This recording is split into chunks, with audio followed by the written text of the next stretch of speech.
everyone. Welcome to today's Ohio Business Matchmaker webinar training, Doing Business with the Ohio National Guard and the Environmental Protection Agency. My name is Deja Johnson, and I'll be your host for this session. Today, we will be speaking again on how to do business with the EPA and the Ohio Army National Guard. We're excited to have you join us as we continue our effort to support small businesses in navigating and succeeding in government contracting. For those of you who may be new to our program, the Ohio Business Matchmaker is a vital event designed to connect Ohio small businesses with government agencies and prime contractors, fostering opportunities for growth and collaboration. We provide training, networking events, and direct access to procurement opportunities to help you succeed in the competitive landscape of government contracting. This training is designed to provide you with valuable insight and effective strategies to engage with buyers and lenders. Before we begin, here are a few housekeeping items. If you have any questions, please type them into the chat at any time using that Q&A function at the bottom of your screen. We will be addressing them throughout the session and also during our dedicated Q&A segment. Additionally, a recording of this webinar and any shared resources will be made available on the Ohio Business Matchmaker website, of course, ohiobusinessmatchmaker.com, traditionally within 24 to 48 hours after the session. I'll also drop registration links for the following week's sessions for you throughout today's session as well. Next, I want to go ahead and kick it off to Ms. Jill Nagy-Reynolds, who is at the Small Business Administration Office here in Columbus, Ohio.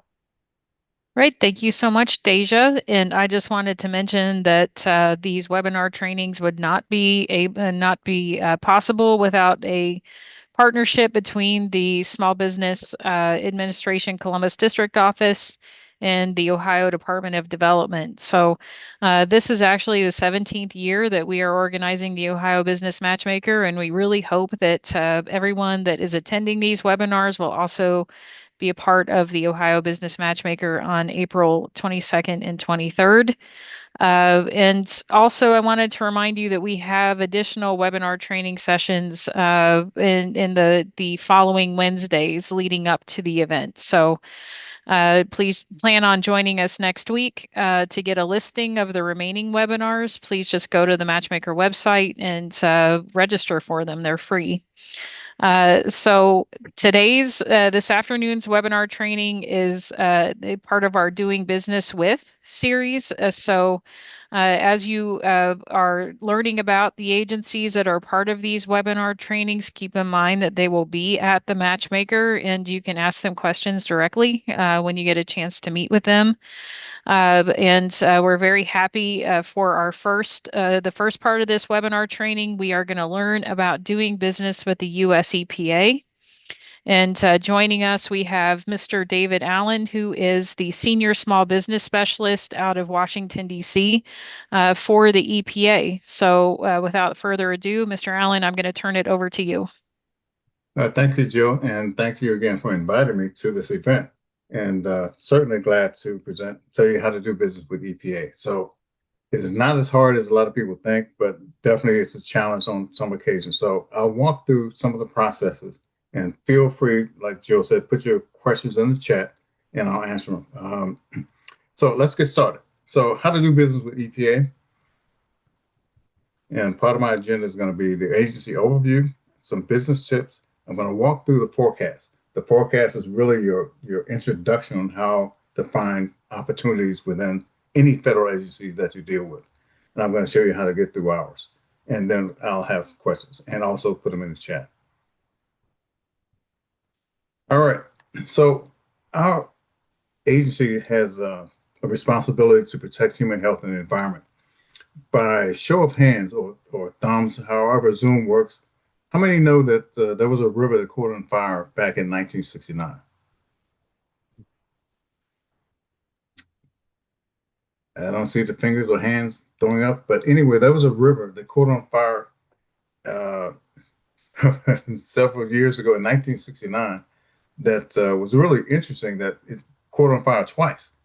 And in 1969, when I guess the news got around that we got a river that's on fire, totally unheard of before. And as a result, EPA was formed in 1970 to basically get rid of all the stuff that's being thrown into the earth, into the ground, into the rivers. You had chemical spills or dumpings into the rivers and digging holes into the ground. We have a lot of areas in the United States that's contaminated. So the Environmental Protection Agency helps to protect the air we breathe, the dirt we walk on, and water we drink. So, and I'm going to read this out to you. To accomplish the mission of protecting human health and environment, we develop and enforce regulations, give grants, basically to some of the states to make sure that their rivers and streams are flowing correctly, study environmental issues, sponsor partnerships, teach people about the environment, and publish information. And we do have 10 regional offices, as you can see on the map here, and Ohio is part of it. So we have regions from coast to coast that help support our mission, and also the Virgin Islands and Puerto Rico. And as you can see, some of the areas in Guam and the Samoas. We also have 11 national program offices. Right now, I am part of the Office of the Administrator. And we have other offices throughout the agency that protect certain areas of importance. My business area is in small business, and we support the protection of human health and environment by advocating for and advancing the business, regulatory, and environmental compliance concerns of small businesses. Basically, I'm your advocate. I make sure that you have an opportunity to find small businesses or opportunities within EPA. One of the concerns that we have a lot is that small business says that we want to be able to do work with the federal government, but we don't know how. For those that do know how, the forecast is going to be the way to get introduction to the federal sector. Also, subcontracting is also another good way to get opportunities within the federal government and men of proteges. But we'll talk about that a little later. But my mission really is to help support you. And I'm going to show you how I do that support. Right now, every federal agency has a goal to promote small businesses. These are our goals for fiscal year 2026. We have a percentage that we have to meet or try to meet for subcontracting and for prime contracts. And as you can see, small business is at 44.5%, and subcontracting is at 54% of all the prime work that we do at EPA. The other numbers for small disadvantaged, women-owned, HUBZone, and service-disabled vets are statutory, meaning that these are governed by law, that these have to be met regardless. However, the small business goals and subcontracting goals are negotiated every year. So in that regard, we have 44% of our funding has to go to small business. And quite honestly, for the last 14, 15 years, we've gotten an A scorecard that we actually match or meet that goal. So in that regard, our advocacy for you does very well. Business tips. All right. And some of you, if you're not aware, do your homework. Know the federal agency that you're actually looking to do work with. If you come to the to EPA and says, hey, look, we want to do painting. Well, that's not our mission. We don't do painting. I mean, we do make sure that the paint is not bad for the environment, but for the most part, we're not a painting organization. We deal with air, water, and dirt, quite honestly. There are some aspects of that we do deal with, but if your primary support is for something that we don't do, you're wasting your time and ours. Take a look at the forecast. And like I said, every federal agency will have a forecast. All you have to do is do a Google search and say GSA forecast, and it'll pop up, or EPA forecast, and it should pop up. Be prepared to ask questions about the forecast. Every agency, at least right now, should have a small business advocacy group, Office of Small Disadvantaged Business Utilization. A group should be there to help support you. With this new administration, there's been some changes that went along, and as a result, you may have some agencies that don't have an organization. However, you can still reach out to other organizations to get some support, other agencies that may have a small business still in existence. Always have your elevator speech in hand. Make it 30 seconds or shorter. You should be able to talk to a small business representative or contracting officer and say, this is what I do, and this is why I do it. make a difference. And whatever you do should solve a problem that we may have. For instance, if there's a, uh, a problem in somewhere in Ohio that says we need to have this cleaned up, we need to make sure that this site is not contaminated. If you're saying, hey, I want to do this work, but you don't have the equipment and it doesn't solve a problem for us, then you're wasting your time. Have your capability statement available, and your capability statement like a business resume, and make it one page, possibly two, and have it in electronic format. So in that regard, you should be able to send it over to us or to a contracting officer for review.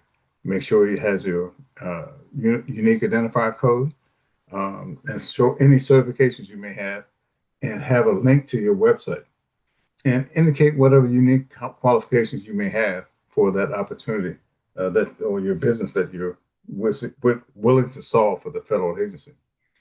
And if you have NICS code, make sure that NICS code is tailored to that procurement opportunity. What we found sometimes is that you have a general capability statement saying, hey, this is, I do everything. And it's not tailored to the opportunity that we may have in place. Say, for instance, if you have a company that does Superfund work, or you do dig and haul work, and we're not looking for that, and you say, I want to do this work, but it doesn't match your capability statement. So again, it's like a resume. You will have to have an opportunity, if you see one, you have to modify your capability statement to match that requirement. Other business tips: check the acquisition forecast. And as I said before, look at the forecast, because that definitely tells you what we're looking for. It's almost like uh, when you have your home business or home, say, I'm going to buy a refrigerator in another 2 years. Well, it's sort of the same thing with a forecast. Every agency has one, and they project out and say, this is what we're going to buy in a couple of years. Our forecast, EPA's forecast, is listed for like 3 years, and we have our forecasts should be complete by June 30th of this year. That'll go all the way out to I think 3031 or 3032. So feel free to take a look at that. And I'll actually walk you through some of the processes when we get through here, if my screen works the way I want it to. So check SAM for procurements. Also take a look at SAM. Now, the forecast is actually your first point of contact with the agency. When you look at SAM, you're actually competing with everybody. So you look at the forecast first and say, okay, I think I can do this work. Start communicating out to my office and also to the contracting point of contact. Once it hits SAM, it's going to be open to everybody. So you have an inside track when you look at the forecast first. Make sure you register in FedConnect. FedConnect is a unique portal specifically for EPA. So if you don't do anything else to make sure you get a contract, look at FedConnect. If any of you remember the Commerce Business Daily from years and years ago, that ported over to electronic format, basically SAM. And SAM actually connects over to FedConnect.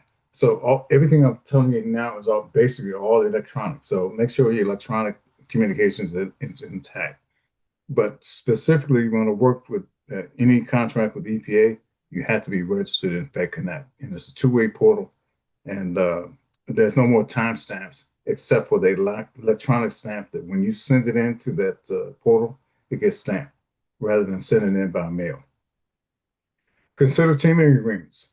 Teaming agreements can be good, especially if you have a GSA contract. It makes it easier. That's another situation you might want to get into GSA and consider any kind of mental protege agreements. And I think I saw something in chat. Do you want me to stop right now and answer the question? This, Yeah. oh, go ahead, Joe. Nope, I'm sorry. Go ahead, Deja. This question was just asking for a resource here that we could drop in the chat, a link for Vet Connect, so we can go ahead and get that taken care of. Okay, that link is actually FedConnect. See how it's spelled here, FedConnect.net, N-E-T. That's the link. And again, if I'm not used to Zoom that much, but if I can get my Zoom camera to work, I will actually take you through all these different sites.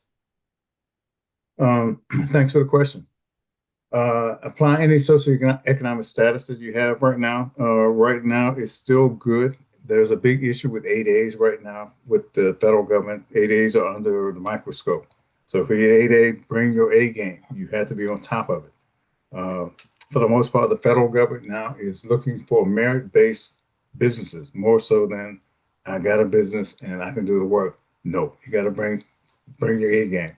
You have to show that I've done some work. This is what I've done in the past, and I've got strong capabilities. So at this stage of the game, definitely bring your A game. And consider developing relationship with any socioeconomic small business. It's still good to have small business categories set up as a small business, women-owned small business, services able vet. Those are still good statuses to have. So, but nonetheless, you still have to be very good at what you do. The environment is a little different right now. So, one of the big things is to make sure you understand the federal acquisition regulation, what it means to be a small business, and what you have to do. One of the biggest things I can suggest is consider getting on the General Services Administration's schedule. Start applying to get there because a lot of information or a lot of jobs are actually coming from GSA. Some of the things you don't want to do. Don't let your SAM registration lapse. Currently, I think if you're in SAM, you have every year you have to update your registration and to make sure it stays complete. It used to be at one time you can go in and change the character in SAM and then update. It would make it update fine. Okay. I'm not sure how it works now, but that was the way you used to be able to modify your registration to make sure it stays within that 1 year time period. Make sure it's complete. And it's very important, again, that all your information is there. Make sure your SBA small business profile is available to be searched. Again, years ago, you could put your information in not SAM, but the other portal that would actually, when you push the button, it would push everything onto the small business search engine. SBA has now updated their small business search. So make sure your profile is searchable within the Small Business Administration's profile system. Don't tell a contracting officer what contracting vehicles are used. That's kind of offensive in the sense that the CO already has an idea based on market research, the best approach that they can take to get their requirements fulfilled. Excuse me.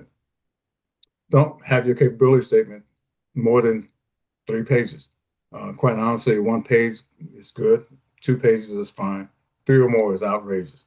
So kind of tailor again your capability statement back to, available to read within a quick view. Don't say you can provide a service or a product and you can't. There was a situation when COVID first hit and we needed, everybody needed masks.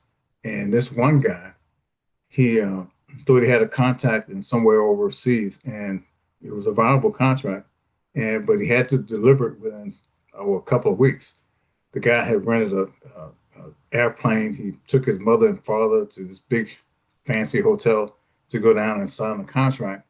Turns out that the company that he's going to get it for couldn't supply the product, and he lost the contract. It was a multi-million-dollar contract, but he thought he had it all under wraps, and it turns out that the producer couldn't fulfill the product within the time frame that he needed it. So don't say you can do it, and don't have everything tied up and ready to go. Again, know your OSDBU, your Office of Small Business Managed Business Utilization, or your small business specialist. And again, most federal agencies have a small business office, so feel free to open up to them.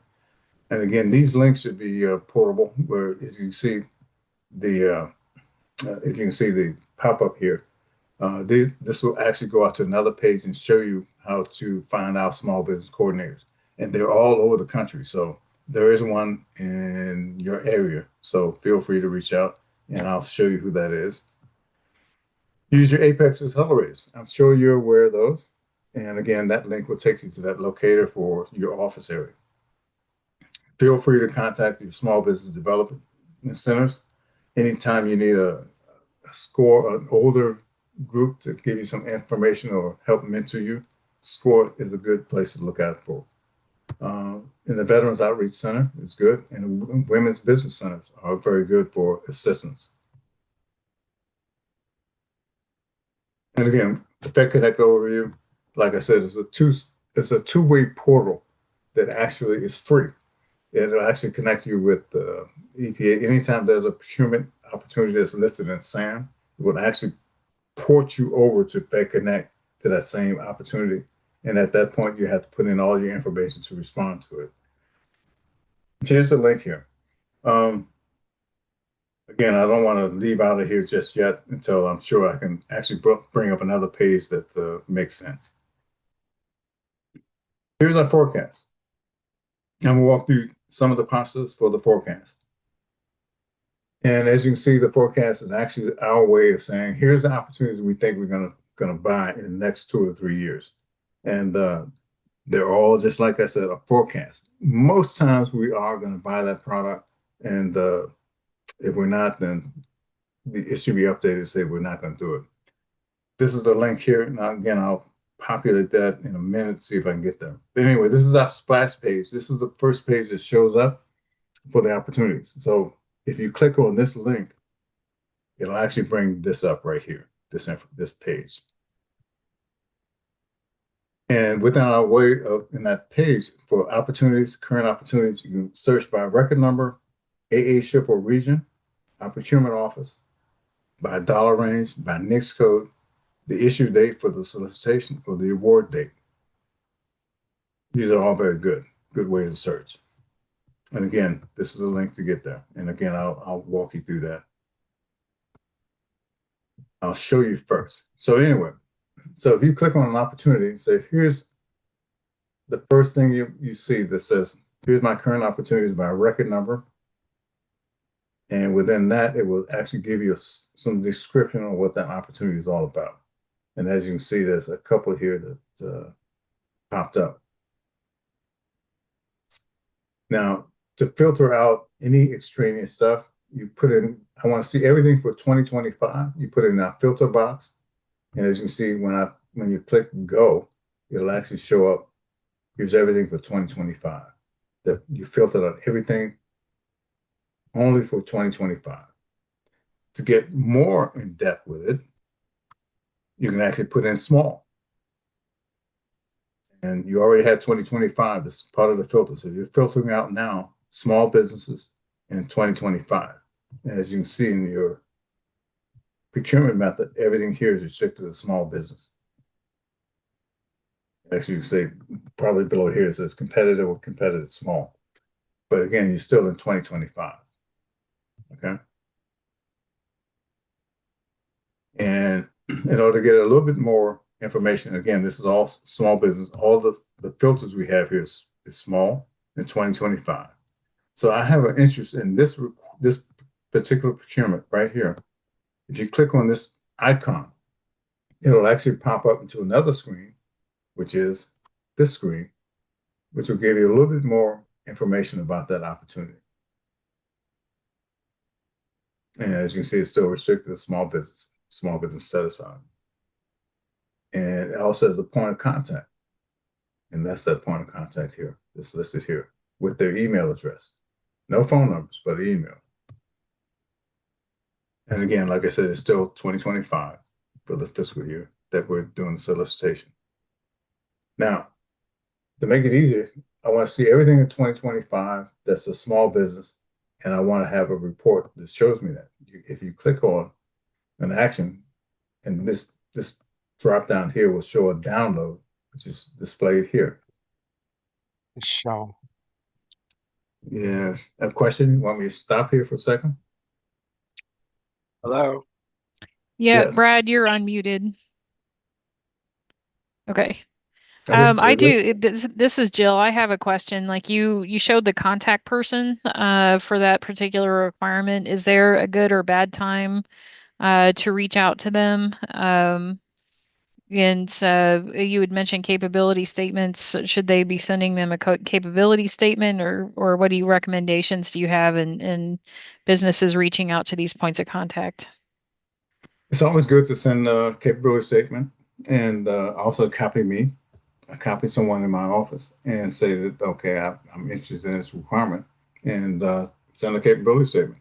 And because we've had some restructuring and with the DRP that went on, some folks may not be with the agency. In that regard, after 2 weeks, if someone doesn't respond back to you, let me know.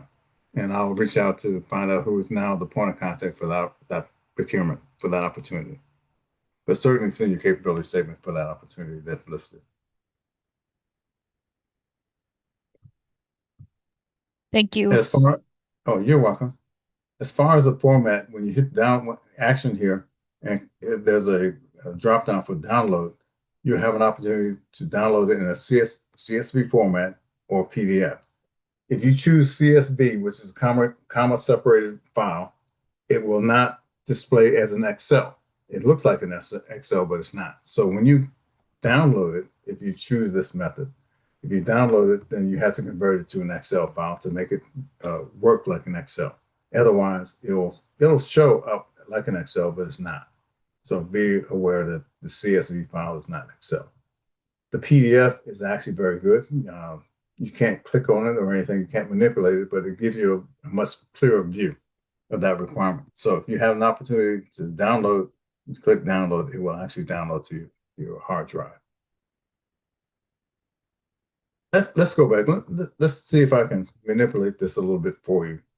I'm going to go to our forecast. Let's see if my screen will actually move the way I want it to. All right, so can you still see my screen? Yep. Good. So I'm gonna walk through this opportunity section for you. As you can see, like I said, the splash screen, when you click on the link, it'll actually bring up these three areas. These two are actually going through some cleanup phases with the awards and council procurements. So don't even bother to look at those. Look at our current opportunities, which is what you're actually looking for. And as I showed on the screen before, record number, these are different ways to search through our forecast. I usually choose record number because it's just first. And any other way you search it will give you the same thing. So I'm going to ask the audience, give me a NAICS code, any NAICS code will work. If you can take yourself off mute and just give me one of your business NAICS codes, I'll do a search for you.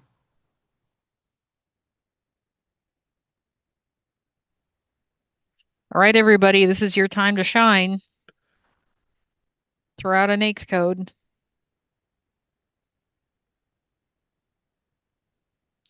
All right, everyone's shy. I will do it. How about 236220?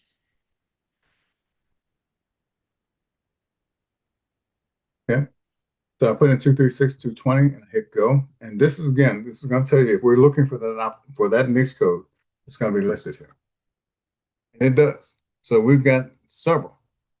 And as you can see, again, it goes, our forecast is still valid and we actually cleaned it up a little bit. So it didn't follow whatever screen you're on. We're still on like current opportunities. Is that what you're on? Yeah, no, it did not. So that's why I was hoping that it would go through with me. Okay. So did the other screen show up? No, you might have to hit stop share and then share again. Yeah, goodness.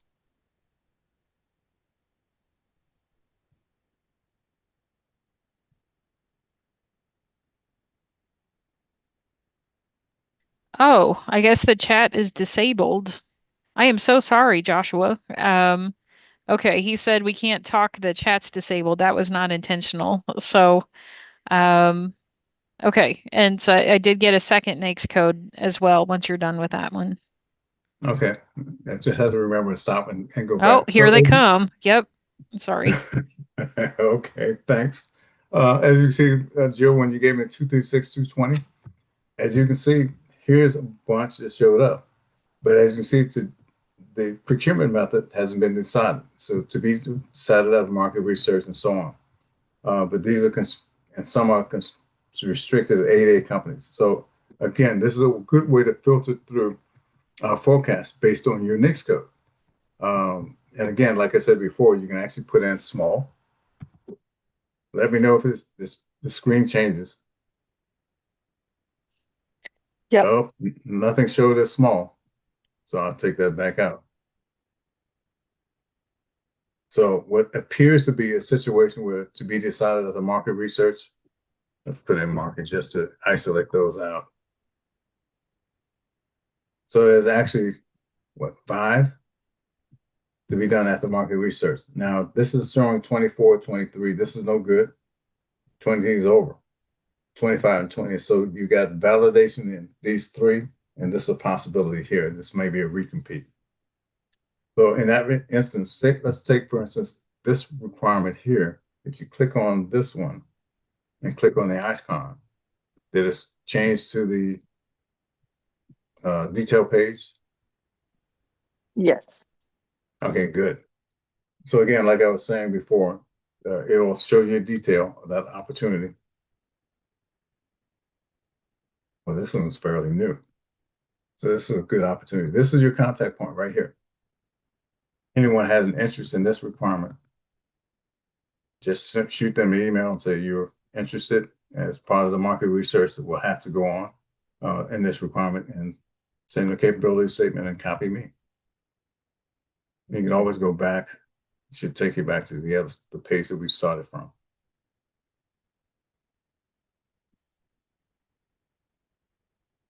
And again, like I said, if you click the action button, hit download, it'll actually give you an opportunity, like I said, which format you want. If you use PDF, it gives you a good PDF screen. I don't want to do that right now. Okay. And if you click on in the X's, it'll actually take you right back to the very beginning. So I'm back at the beginning of our requirements. So what's another NAICS code?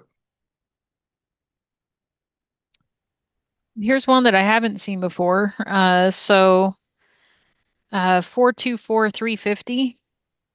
I'm going to tell you right now. That one's like okay.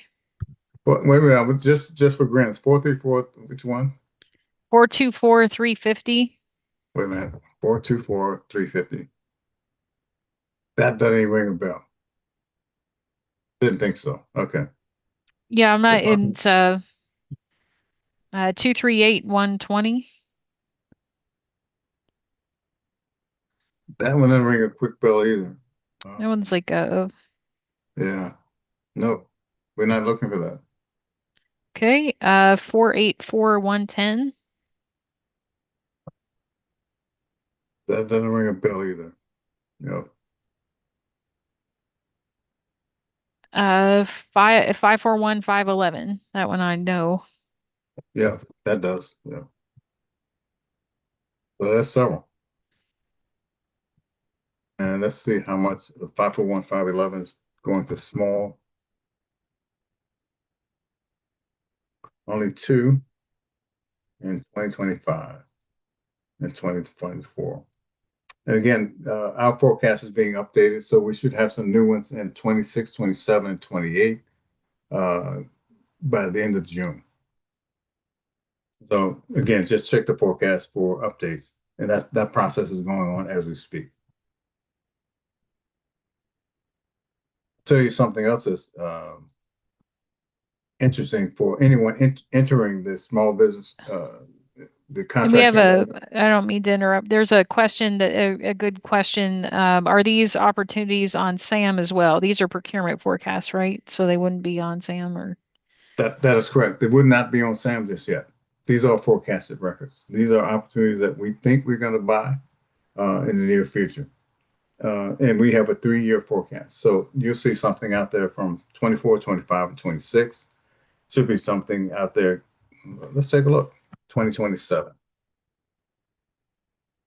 Can you walk them through real quick how to, again, how to find that forecast, the site that you're on right now? Okay, let me see if I can pull up on here. If you do a Google, that's not going to give it to me. And that link is actually in, come on.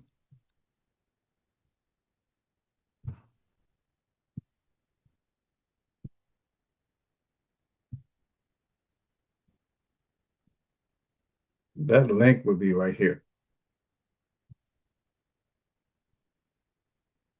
So if you took this link,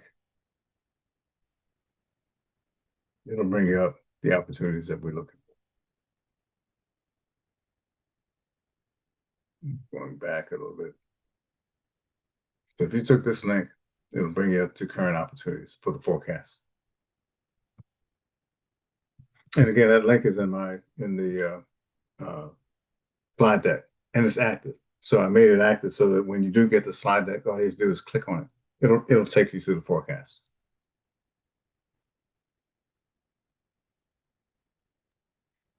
All right, Douglas, did that help?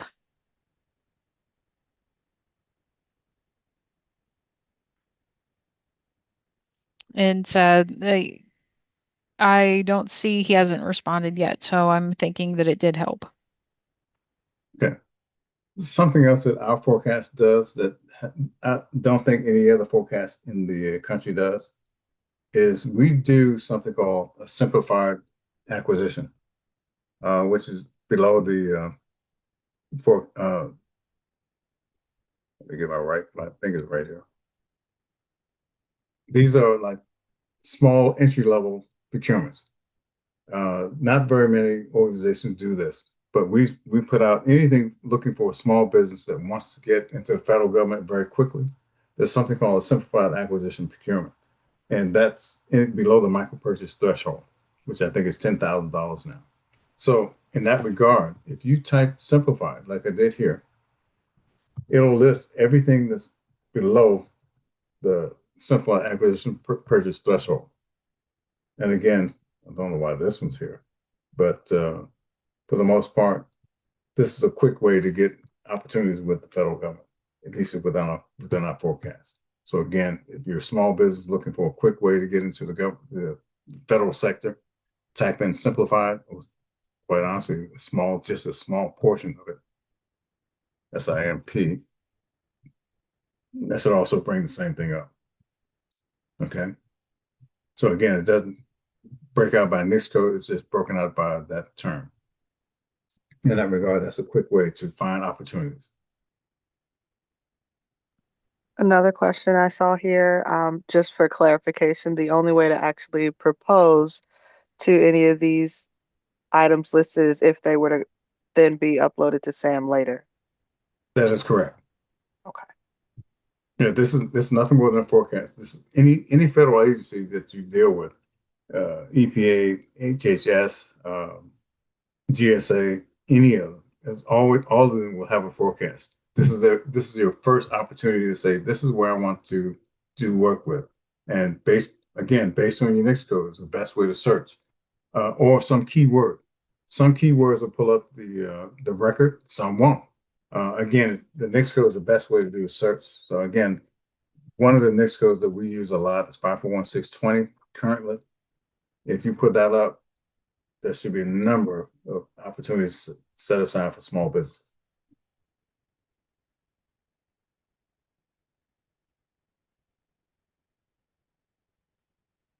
Quite a bit. One thing I had to warn you about, anything dealing with the IAA, interagency agreement, those have already been negotiated. So when you see IAAs for us, do not consider looking at it. They're done. Anytime you see something to be decided at the market research, that's another good opportunity to send your capability statement to the point of contact when you click the icon here. You find that point of contact, send it as part of their market research. They have to look at how many companies are out there that can do the work. The statement of work probably won't be given to you at that point, but at least you'll be introduced to the point of contact. They'll know you exist. And quite honestly, if you don't respond sometimes, small businesses won't get the opportunity. Any other questions?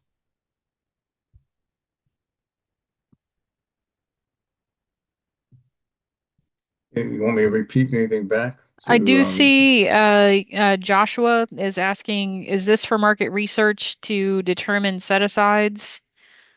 this can definitely be part of that. Again, if you introduce yourself to an opportunity before it goes to Sam, they'll know you exist. So when the opportunity does hit Sam, then you can also respond back, say, I've sent you my requirement, my capability statement. How are we looking? You know, it's just to make sure you're being recognized. So yeah. And I just want to add also, for small businesses that want to do business with the EPA, like to have access to this procurement forecast helps you develop a pipeline of opportunities because it can take a lot of time to develop your strategy for responding to a requirement. So sometimes you might need to build a team, for example, if the requirement is large enough. It'll also help you determine like if this is being procured or how it's being procured, whether it's through SAM. I don't know if it says that there, if it's, you mentioned GSA or that, if the requirement would be offered through GSA, it would be a go or no go decision. Like if your company doesn't have a GSA schedule, then that wouldn't be something that you could pursue. So forecasted opportunities give you a window into what an agency intends to plan of opportunities through that. Mhm. Well stated. You're absolutely right. And again, I have to indicate also that part of the new administration requirement now is looking at GSA a lot more than before. Um, and some of the requirements that we're posting here are not going to GSA unless, again, the CEO decides, well, we can't find anybody in the open market that responds to anything, so we're going GSA. Part of the market research, like Jill said, is one way to make sure you're known to the contracting official that you have an interest in that requirement. And GSA, bottom line, you pay a cost to be on GSA, and so does the agency. So a lot of open opportunities are good on the open market. So look at the forecast and make sure, again, you're a pipeline to the CO by responding to the opportunity you see here. Pay attention to the target award year. We're cleaning this up so you don't see 2021 out here. You should be able to see everything from 24 on up. So some of this, again, as you can see, we have some old requirements out here. We don't own, my office doesn't own the database, but we definitely made it known that it needs to be cleaned up, and they're doing that right now. So it's getting better. But when you're doing your research or looking out here, make sure you take a look at the target award year. So when I put in, again, you can start your filter by putting in 2025, and you see everything that's listed only for 2025, as you can see here. That's a good filter to use first, and then drill down based on, say, a NICS code as another secondary filter, and that'll give you everything Now, for 25 NICS as code. they're researching the procurement forecasts, is the contract specialist or contracting officer listed there that they could then ask questions to them? How the procurement strategy, what the intended procurement strategy is, so they can. Yes, and in that regard, the procurement method here is listed. Do it. The first statement of procurement. If you go to the icon that's listed here, click on it, it'll open up again to who the point of contact is. And again, introduce yourself and say, hey, is there anything that they need to be aware of to make it more viable for them to get that contract? But certainly reach out to the point of contact. Thank you. And again, use your filters as much as possible to help drill down to an opportunity that you think you can do. And I'll also add like our Apex accelerators here in Ohio. If you're not currently a client with an Apex accelerator, they can help you understand procurement forecasts for all agencies. Because most agencies have them. So this was great information about just developing a pipeline. I think thank you so much for this. Like this is a great way for you as a business to be able to see what agencies are intending on buying in the future, so that you can determine, hey, where you want to focus your efforts in the coming year or years. Yeah. And there's a couple things you mentioned at the beginning of the presentation that I just wanted to bring up as before I forget. You mentioned capability statements and you mentioned elevator pitches. So we are actually doing mock matchmakers, and I just put all of the dates into the chat. A mock matchmaker is an opportunity for you to introduce your business to a panel of federal, state, and local judges. There's going to be 4 judges. You'll have 10 minutes to pitch your business and to provide a capability statement, and you will receive feedback on your elevator pitch and your capability statement. That is to help you get ready for the matchmaker itself. So I put the dates. The first one is actually tomorrow, and as of late last week, there were still openings for tomorrow. So you may want to check into that. They fill up rather quickly because each business has 10 minutes to present, and it's over a 2-hour time frame. So um, as you can see, even hearing from the EPA small business senior small business specialist out of DC, like the elevator pitch and the capability statements are important. So this is an opportunity for you to have some positive feedback or just constructive feedback on your efforts. Does anyone have any questions for Mr. Allen?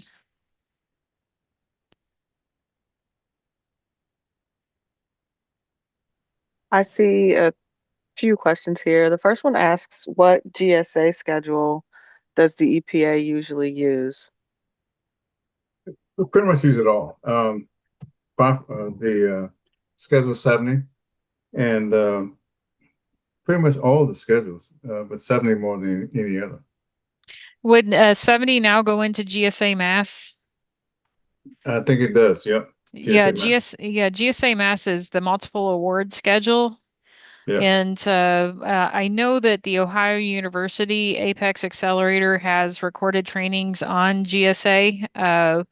And if those of you that aren't familiar with the GSA, it is stands for General Service Administration, and they're a standalone federal agency. They have multiple purposes, but one of them is managing the General Service Administration, the GSA schedules, and it's a way for federal agencies to buy goods and services. As a business, you would have to apply to get on a GSA schedule, and it can be time consuming, but as Mr. Allen mentioned, there is a new focus in the procurement community, the federal procurement community, to purchase off of GSA. And the reason for that is GSA takes over the administrative function of the contract, so the agencies aren't responsible as much for doing that anymore. So a lot of federal agencies utilize GSA before, but now there's a really big focus on directing requirements to GSA rather than through SAM. Yep. And a That is lot of correct. those updates would likely be covered in our Ohio Business Matchmaker webinar training on April 8th. There you At go. the morning session, we'll be covering all things GSA and specifically how to get on a GSA schedule. So certainly make sure you register for that training here in a few weeks as well. All right, and we see there's a question from Chris. How would we approach the EPA regarding past work in a particular environmental area to present the possibility of expanding that work beyond the current geographic region? Shoot me your email capability statement, and I'll put you in touch with some of the folks that I think may be able to support you. Let me put your email in the chat. That's a very good point. David.Allen. Actually, just a reverse, Alan.David. Gotcha. At EPA.gov. Yeah, that is correct. Okay.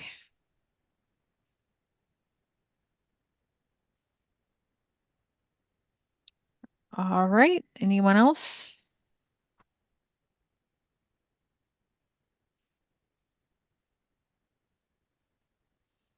Okay. Well, I don't see any other questions right now.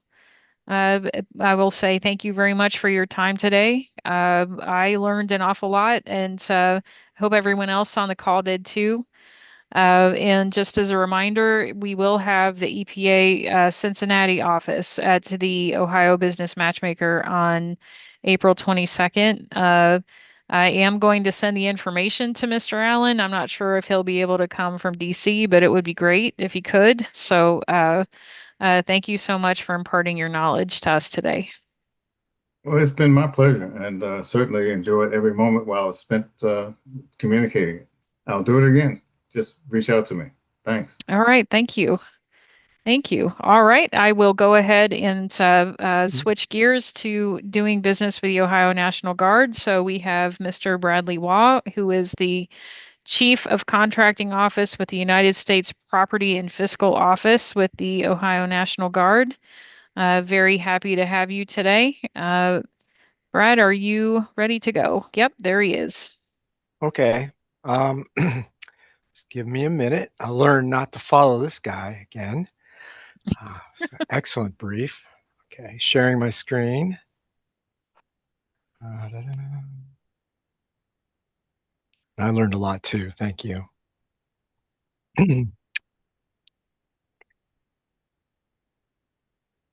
seem to be having bandwidth issues. Just a warning. It just popped up on my screen. So I had that like 5 minutes ago. did you? Okay.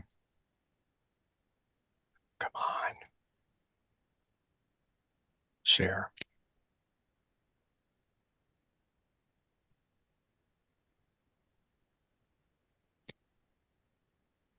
And I think we have a copy. Nope, there it goes.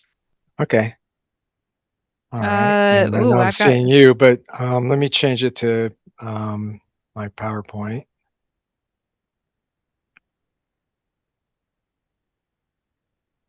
While Brad is getting set up, great time to let you all know that small business or supplier registration for the Ohio Business Matchmaker early bird discount has been extended to this Friday. So if you have not already registered to attend this event, I certainly would encourage you to take advantage of that. I just went ahead and dropped that registration link in the chat for you as well.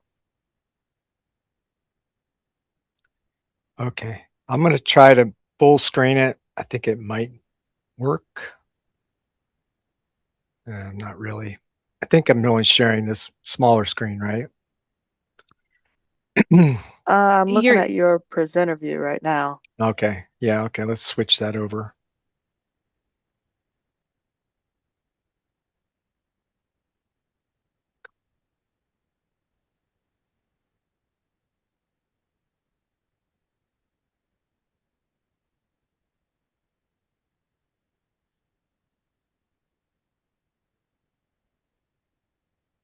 Deja, do we have a copy of his presentation for backup? Yep, I just got it Ooh. pulled up. I'm ready. I can Okay. drive it if you like. Well, give me 1 minute because I was playing around with it, trying to make it better. So Sure Okay. trying thing. to update it a little bit. So I just need to go back to this page to share my And screen. Where's that at? And Jill, your comment about the mock matchmaker sessions that kick off tomorrow, the registration links for those have also been updated or uploaded rather to the Ohio Business Matchmaker website. Okay, very good. Do you know what tab it's under? I can go ahead and look at that. I will do that right now. And if you don't know off the top of your head, because I was just looking, I'm mumbling.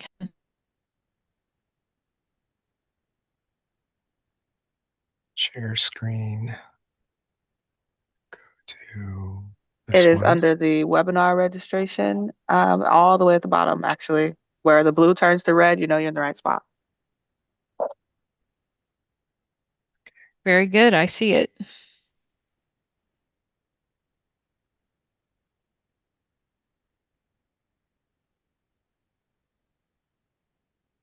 Let's try it again.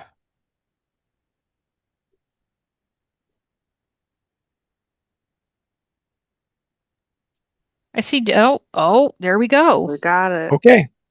All right. My name is Brad Wall with the Ohio National Guard Contracting Office. We're located here in Dublin, Ohio, actually on 161 at the Beetler Armory. We handle all the contracting throughout the state, but we also have some help from 4 wings that are spread out, and I'll show you where everybody's at. There is a Ohio National Guard website, www.ong.ohio.gov, which gives you more information about the National Guard and what we do in the state. Most people are familiar.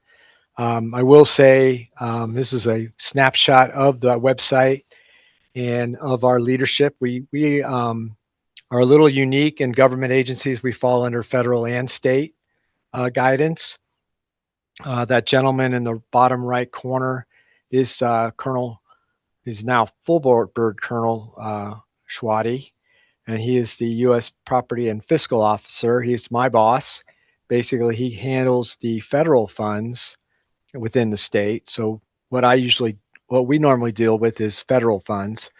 There is another state contracting office on the other side of the building. I don't think they have as much of a contracting office, but there's like 3 people there, I believe. So next slide. So like I said, we have dual responsibilities, federal and state,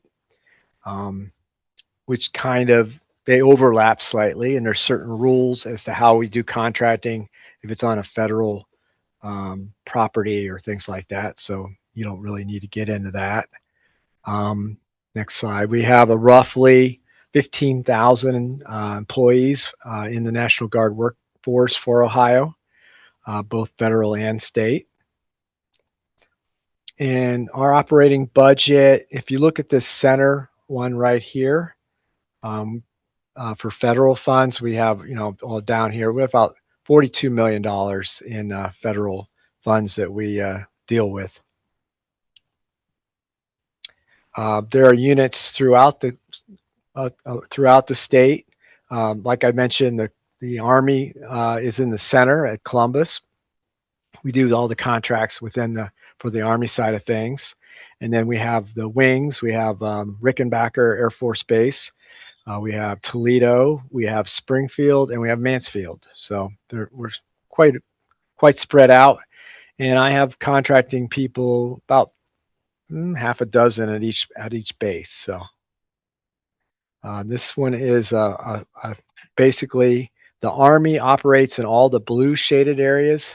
We have armories and offices in these areas and property, but of course, contracts can sometimes go across county lines. So, and our big areas, there's a star up here by Trumbull and Portage counties. That's CJAG, Camp James A. Garfield, which is a huge military installation.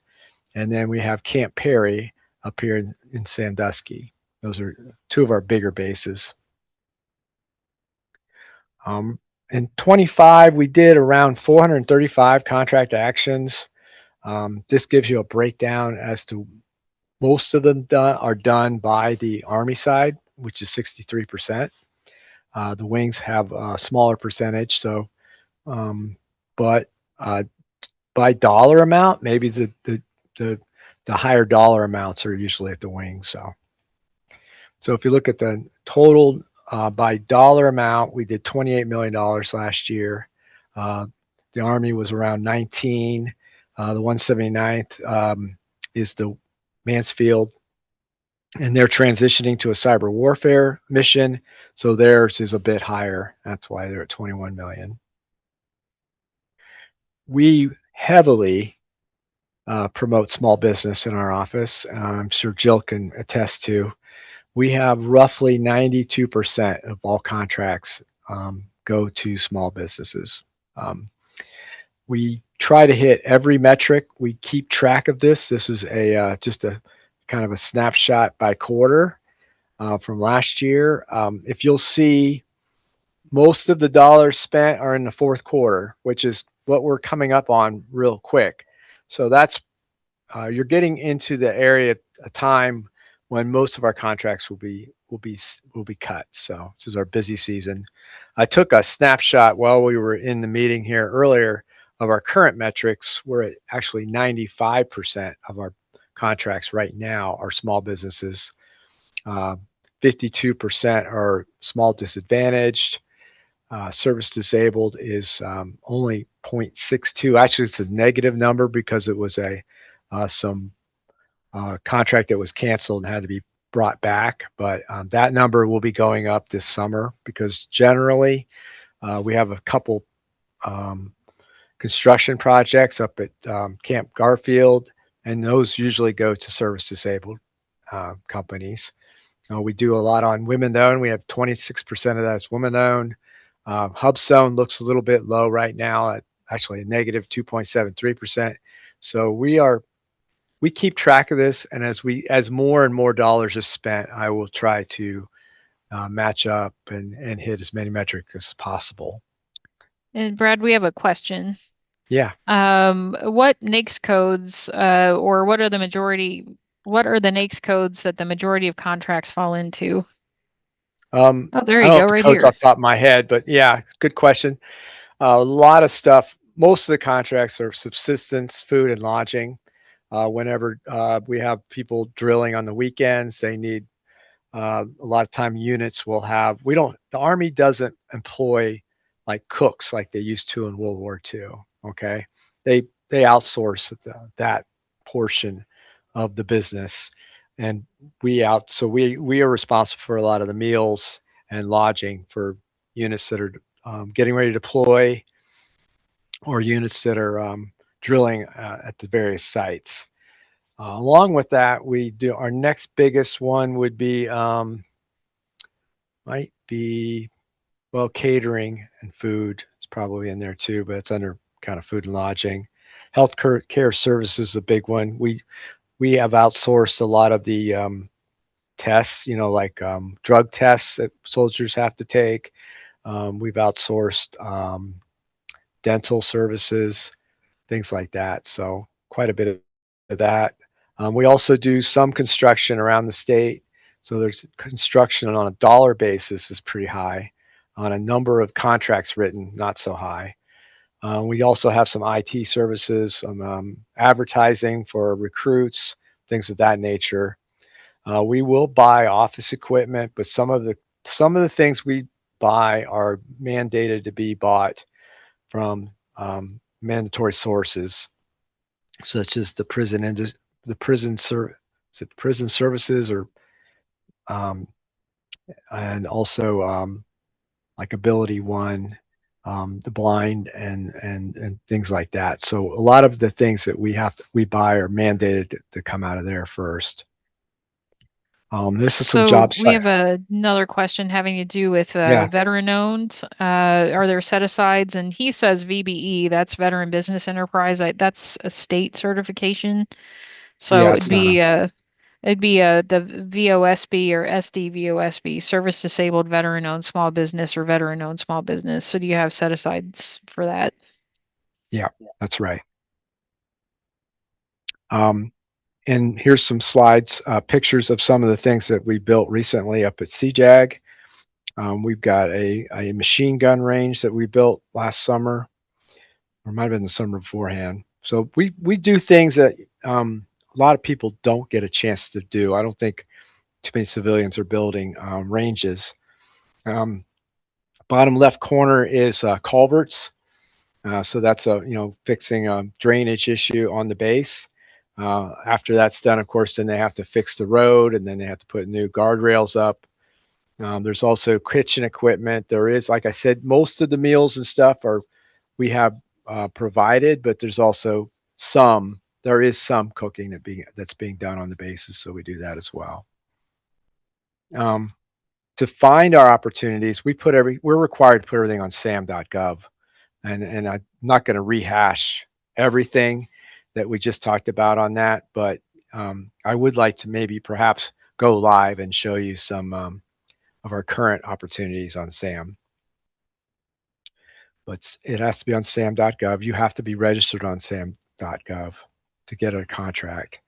So right now I'm going to try this, see if I can go live. Give me a second. It's always a little risky to try this, but let's see.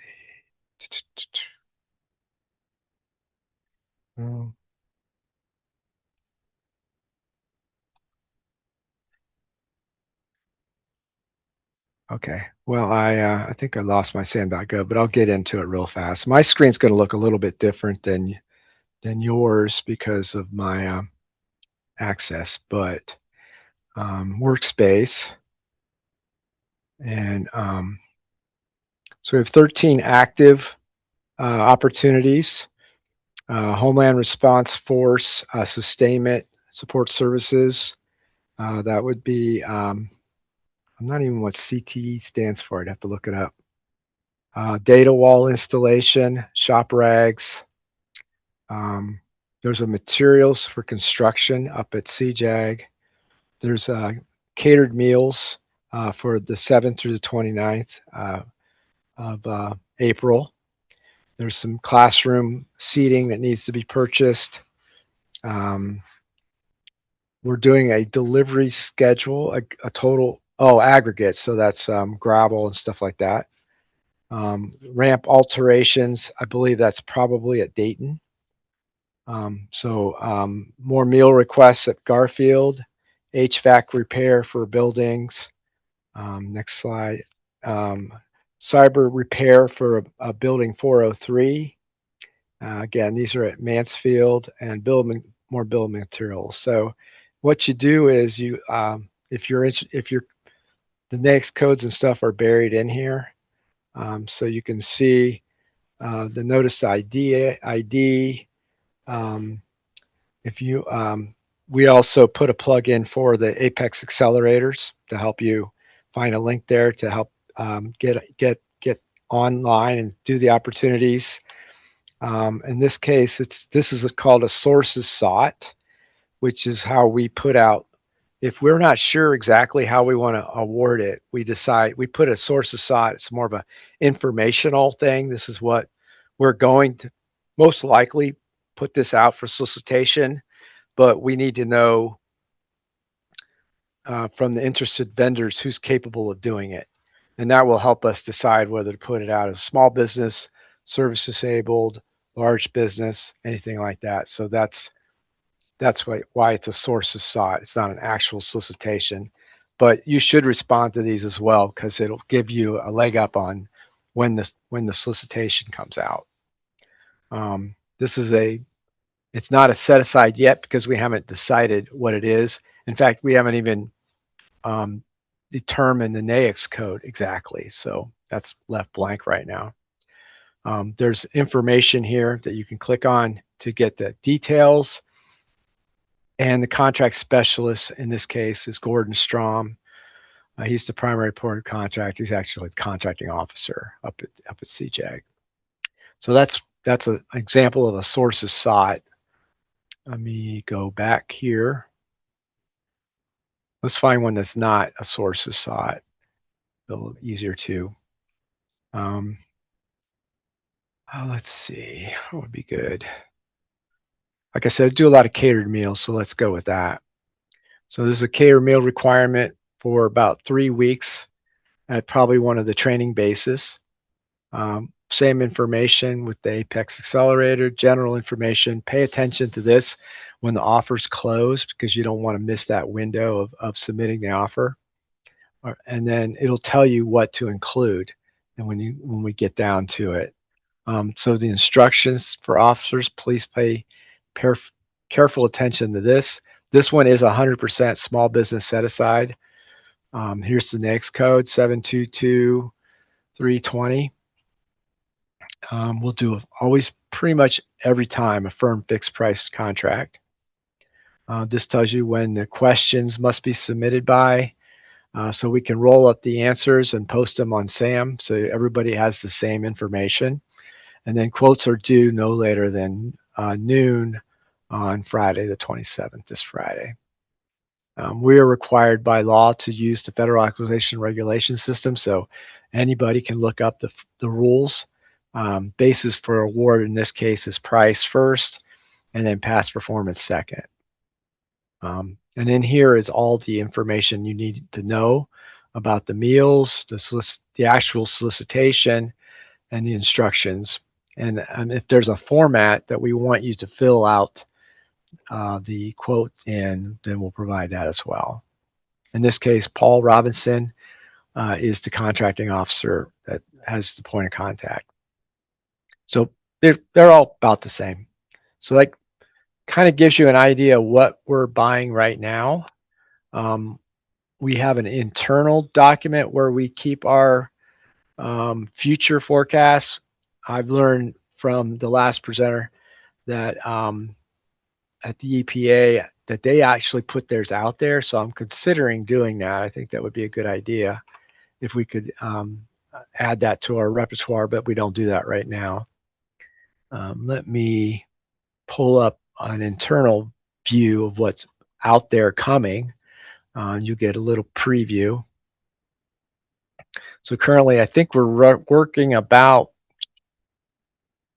30 or so, no, 48 purchase requests that are in various processes of being sent out. We have some case managers. That's a medical service contract. We have the shop rags, which is on here already. We saw that. Oh wait, I'm looking at a screen you can't see. Hang on. There, that's better. So we have shop rags. That was on sam.gov already. I believe it closes on, oh, here it goes, closes 3 April. So there's a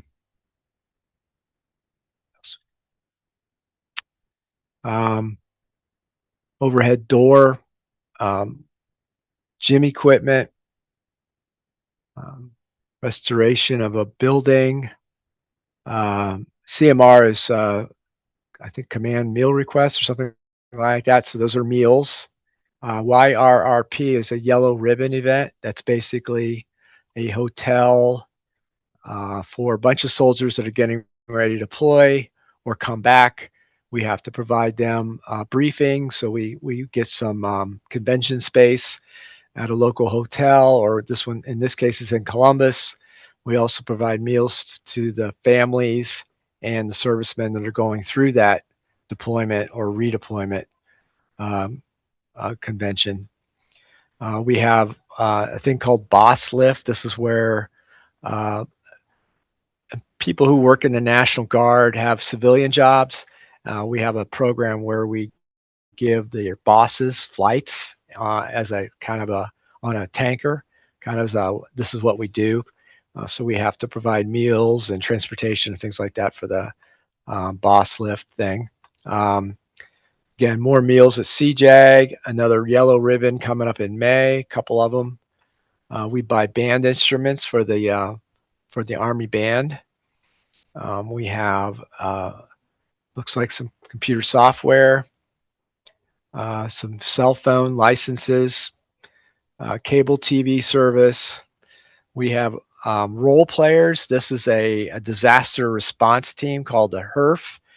And we will hire like 100 people to pretend that they've been in a major accident with blood and all that stuff, and fake blood, obviously. And people have to practice rescuing them and taking care of them. So that's kind of a fun one to buy. We have Brad, more. we have a question. Yeah. So, just for clarification, are we correct in assuming that all solicitations are on sam.gov? And then another question is if the audience members could have your email address. Yeah, I'll give you my email address later, and I'll put it up. Yes. Well, everything has to go on sam.gov unless we're using GSA, and we've already covered that. We'll use GSA probably to buy band instruments, things like that. But yeah, everything will be on sam.gov. This is more of a preview of what we're going to buy for the rest of the summer. That's what I'm showing you right now. This isn't available to you to see on a normal. This isn't publicly available, let's just say. We are going to be doing some maintenance trail. We have a bunch of tank trails up at CJAG, like that go through the woods, and they have a lot of tank training up there. And tanks, if you don't know, can really tear up a road. So there's special roads that we build for them to practice on up at CJAG. So that's what that is. There's a motor pool repair for vehicles. Again, you can see we buy quite a wide variety of things. These are notebooks. Again, this would be, this is something like laptops and equipment like that. We don't put on SAM because we're required to use a system called Chess, and we will buy that stuff on Chess. Now, you could probably sell it to the government on Chess, but you have to, that's a separate entity, and you'd have to, I'm not even sure how you would become a vendor on Chess, but I think it's similar to GSA. Yeah, that's a multiple award contract as well, correct? Yeah, That yeah, isn't Army yeah. specific. Right. Yeah, it's not Army specific. And we Okay. also have some of these meal requests. We have like a BPA, a blanket purchase agreement, or a IDIQ, indefinite delivery, indefinite quantity contract. So if we're going to be buying a whole lot of meals, for example, in one region, we would do an IDIQ where we go ahead and guarantee a certain level of business. We'll write a contract for like 3 or 4 firms and say, over the next 5 years, we plan on using you guys for these services, and we'll give you the inside track basically to quote on those. So we don't have to put on SAM. We've already put on SAM when we do the initial contract, but after that, the delivery orders that we would cut are not put on SAM. That makes sense? Okay. Let me get back to my slide deck. All right, couple questions. Yeah, go ahead. What GSA schedule does the National Guard usually utilize?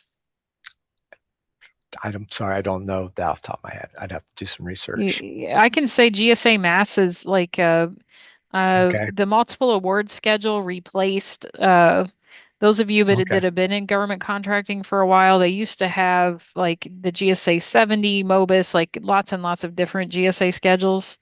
GSA launched the GSA Mass multiple award schedule that encompasses a lot of those different schedules, so you don't have to apply for multiple or you don't have to apply for as many.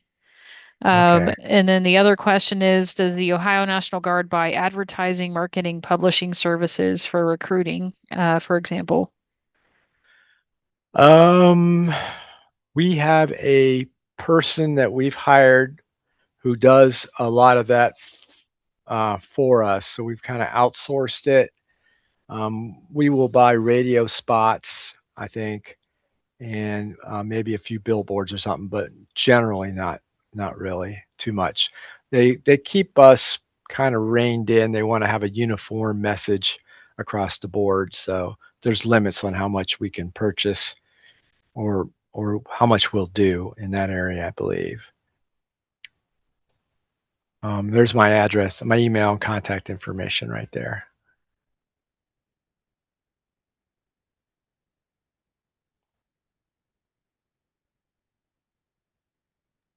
All right, questions for Brad Wall?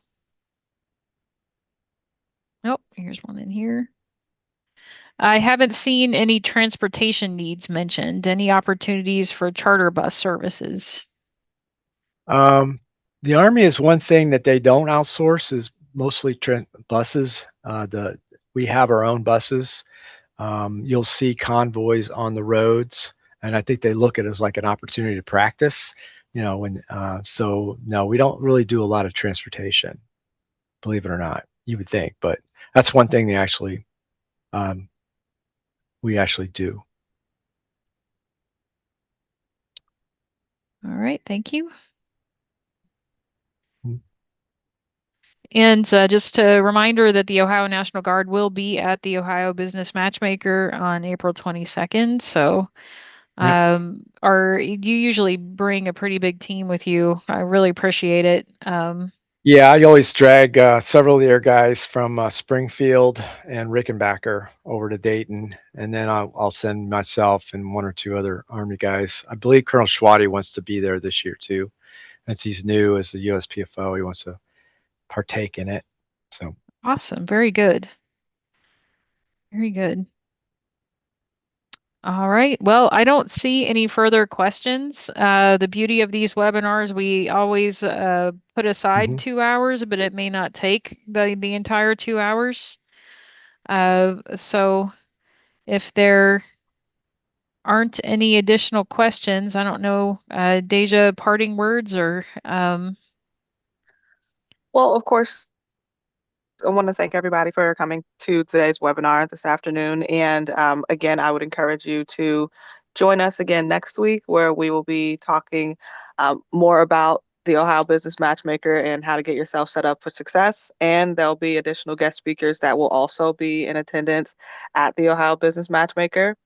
And then one more time, I'd also recommend just in addition to preparing yourself through these webinars, joining in on the mock matchmaker events. The registration links are on the Ohio Business Matchmaker website, and I believe Jill also dropped them in the chat for you.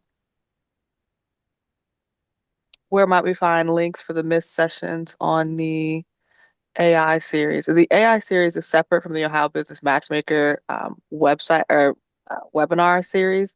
However, I could connect with you offline on that, or just send me an email or the Ohio Apex at development.ohio.gov.